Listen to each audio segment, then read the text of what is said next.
السلام علیکم ورحمۃ اللہ وبرکاتہ۔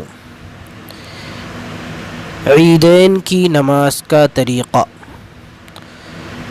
دونوں نمازوں یعنی عید الاضحیٰ اور عید الفطر کے پڑھنے کا طریقہ یہ ہے، امام اور مقتدی دونوں پہلے اس کی نیت کر کے میں عید الفطر یا عید الاضحیٰ کی 2 رکعت نماز واجب 7-6 تکبیروں کے قبلہ رو ہو کر پڑھتا ہوں۔ مقتدیوں کو اتنا اور کہہ لینا چاہیے کہ اس امام کے پیچھے نماز پڑھتا ہوں۔ نیت کے بعد امام بلند آواز سے اللہ اکبر کہہ کر ہاتھ باندھ لے اور مقتدی آہستہ سے اللہ اکبر کہہ کر ہاتھ باندھ لے اور دونوں ثنا آہستہ پڑھے۔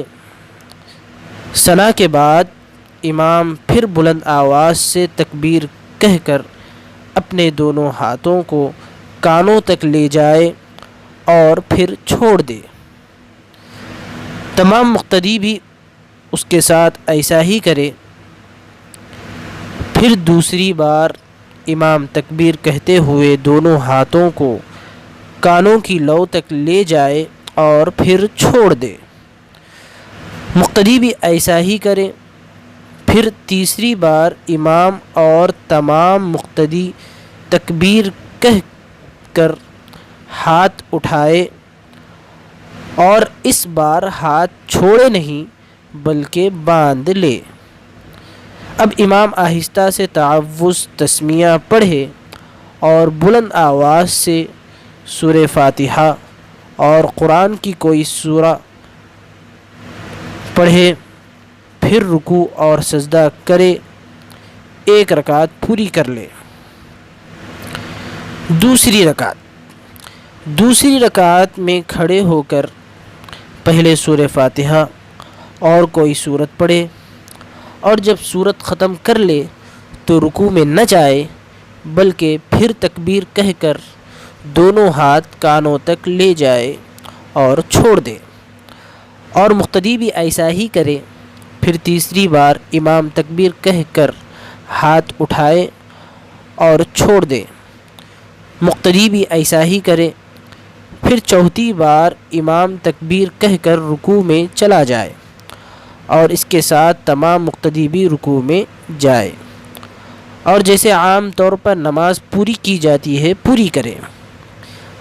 نماز ختم کرنے کے بعد دعا مانگ کر ممبر پر چلا جائے اور کھڑا ہو کر خطبہ پڑھے۔ تمام مقتدی خاموشی سے سنے۔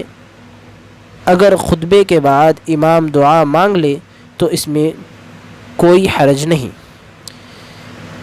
عیدین میں بھی جمعے کی طرح 2 خطبے ہوتے ہیں اور دونوں کے درمیان بیٹھنا سنت ہے۔